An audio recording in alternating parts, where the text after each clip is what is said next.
Avis vascular centre మన దేశంలోనే the best varicose vein hospital. అక్కడ నుంచే సావిత్రి గారు ఆర్థికంగా మొదలైంది అంటారు కదా. ఏమైందంటే ఆ డైరెక్షన్ మోజులో పడి మరి పిక్చర్ ఎండుకొచ్చేటప్పటికి ఫైనాన్షియల్ ట్రబుల్ వచ్చింది. దాంతో ఆవిడ తను తాకట్లు పెట్టి ఇల్లు తాకట్టు పెట్టి అట్లా అంతా చేసి ఆ డైరెక్షన్ పిచ్చి. తర్వాత వచ్చి మూగ మనస్సులు తమిళ్ తీసి ప్రాప్తం అందులో యాక్ట్ చేశారండి మీరు? I was carrying. పాపం అడిగింది, చెల్లి నువ్వే చెల్లి అనే పిలుస్తుంది పాపం. చెల్లి నువ్వు చెయ్యాలి అంటే మరి డెలివరీ అయ్యాకైతే చేస్తాను, ఇప్పుడు కుదరదు.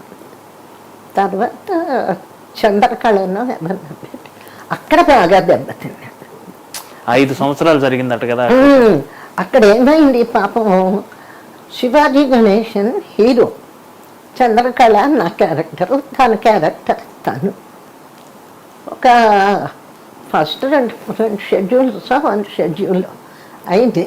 బాగా కావేరీ ఒడ్డున అదంతా బాగా తీసింది. 15 రోజులు షూటింగ్ అయింది. అప్పటికి శివాజీ గణేశన్ టాప్ 2 ఆవిడ బుక్ చేసేటప్పటికి. సరిగ్గా ఈవిడ పిక్చర్ ఆ 15 రోజులు 20 రోజులు అవుట్డోర్ అయి వచ్చింది. ఆ తర్వాత శివాజీ గణేశన్ పిక్చర్లు వరుసగా ఫ్లాప్ అయిపోయింది. అయిపోయేటప్పటికి బయర్స్ రాలే. పైగా మా మేనేజర్ ఒక బయర్ని తీసుకొచ్చాడు చెన్నైలో. అప్పటికి సగం పిక్చర్ అయింది. అయితే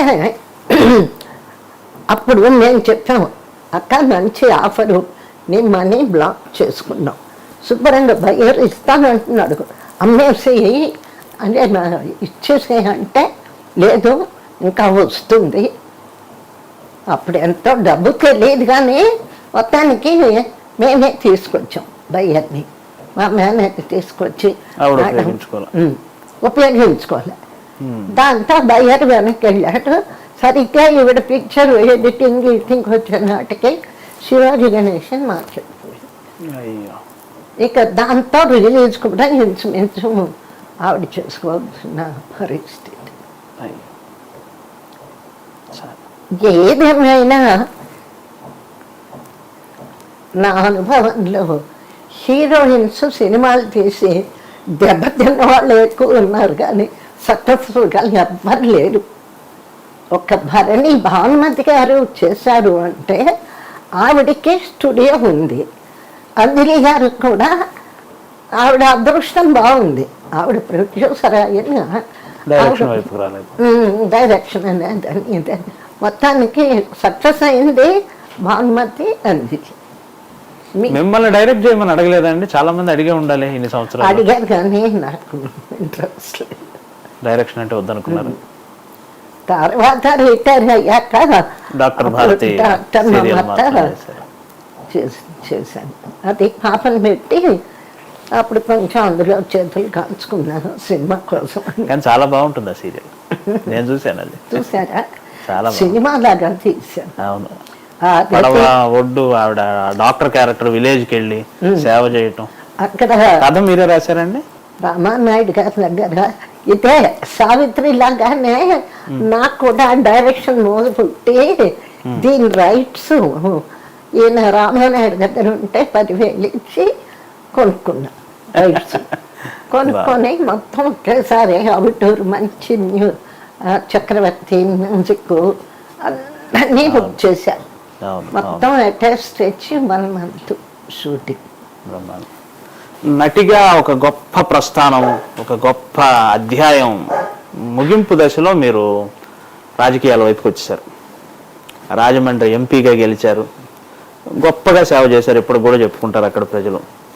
ఏమిటి ఆ రాజకీయ ఆగమనానికి దారి తీసిన పరిస్థితి ఏంటి?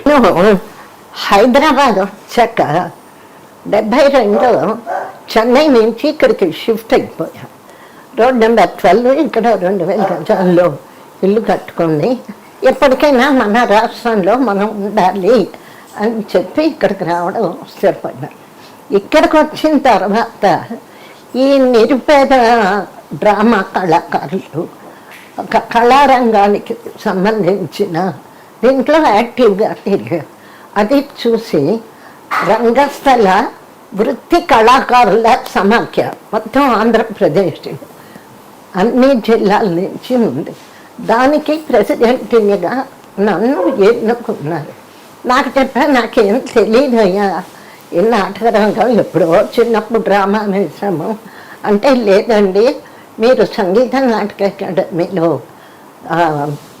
ఎగ్జిక్యూటివ్ మెంబర్గా ఉన్నప్పుడు మీరు ఎంతో బాగా ఆర్గనైజ్ చేశారు. అప్పుడు ఏమైంది, ఈ యాక్టివిటీస్ అన్నీ కళాకారులతో వాళ్ళకి ఇళ్ళ పట్టాలు ఇప్పించడం, వాళ్ళతో వాళ్ళని తీసుకెళ్ళి అన్నయ్య గారితో